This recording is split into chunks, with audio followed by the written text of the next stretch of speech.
make here. Pennsylvania is in the gaming business, and now we can give them the full options, all the tools to play with, and they have them there. Give the people their entertainment choices, and if we can do that, Pennsylvania will see jobs created, you'll see economic development, and you're going to see people getting property tax rebate checks that are going to be bigger. He mentioned a small thing. Well, we only have 7 casinos open out of the 14. I mean, right now, these casinos are doing already above the numbers that we estimated. So we believe, this is it's a good move for Pennsylvania. Meyer is very happy with it. I believe Mohegan Sun gets about 6,000 people a day come through their place. So now, you both brought up the issue of state police enforcement within the casinos themselves. Originally, it was 24/7, and then I heard some controversy regarding potentially cutting back the hours. What's the latest status of that? As far as I know, the cuts have been made. The state police will not be there 24 hours unless we can convince the casinos to give the additional money. The casinos pay for the state police, and they pay for the services for the Pennsylvania Gaming Control Board for their services as well. I want to make one comment to my good friend over here, and that we have had people in from New Jersey, and they said this is a poorly run way that we have done it in Pennsylvania. There is no other group that has 7 members that are appointed by the politicians. They're not there. And the reason that they're appointed by the politicians is that they can maneuver, they can manipulate, and now we're getting into those problems that we have right now.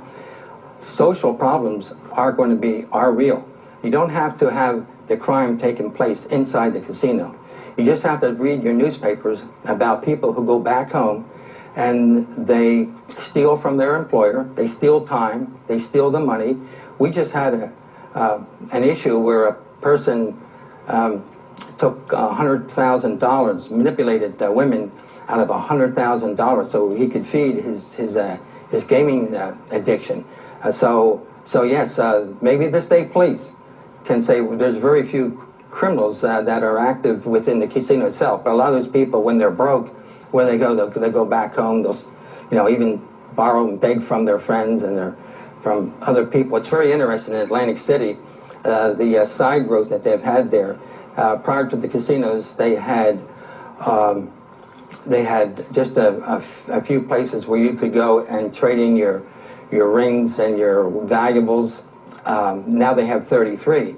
They've increased that because people have been addicted. They have lost their money. They've gone to the pawn shops now trying to win back the dollars that they lost. This is not think about this, Francine.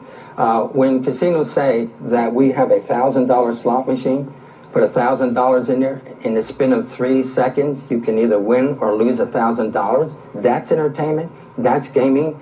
When people go home and they're broke and they've lost money, they keep coming back.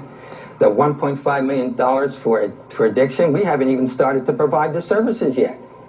And this is ridiculous. We haven't even gotten the people to provide the services, and 1.5 is not sufficient to cover all the people, the hotlines that people are calling in seeking help for themselves because they know they stepped over the line and they're trying to get the services. I love my colleague's passion, and he does. He cares tremendously about this issue, and he's truthful, and he's on that. I mean, I just disagree with him. I disagree with him because we've had problem gamblers before gaming came in, and I personally know people that have problem gamblers. But in the past, we never had any money to treat them. We are giving money now to be able to treat that, and we have to understand that we have to have self-responsibility too. People have to know what to do. Now you're saying $1,000 to put in a slot machine is not entertainment. Well, you're not. To me, it's not entertainment either. But for somebody, it might be. I think putting $1 in is not entertainment because I have no excitement over it. I have no excitement about putting a button. But everybody has their own choices to make what they consider in entertainment and what they don't on this. And so it's here. It's generating jobs. It's generating property tax relief. It's generating economic development throughout the area. And I think if we get I know, if we put table games in, we are going to generate 9,000 more jobs. We're going to generate another $400 to $500 million in property tax revenue. And we're going to generate an economic spinoff that you haven't seen anything about. We're going to head to the phones. Our first call of the evening comes from Philadelphia. Bill, you're on PCN. Yes, I have 2 questions for the young representative. Jimmy, do you support Representative Clymer's House bill that would make the casino operators mail their patrons monthly statements that show their money and time spent gambling?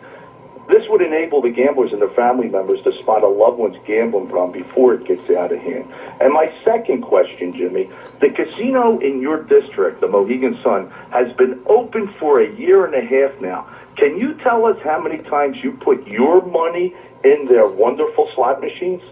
And I will, and I believe that's Mr. Carney. He's testified at our events before. And what does he have, a casino free or something like that? He's an problem gambler, so the rest of PCN knows what's going on. And you know, I've shared my thing with them. Mohegan Suns, I was there once for a charity night, put $50 in. Again, I see no entertainment value at it, but my parents go. I have family and friends that go. Does that make it wrong? Just because I don't find it as entertaining? Well, I like the golf. They don't. So to me, I take my disposable income and put it on a golf course.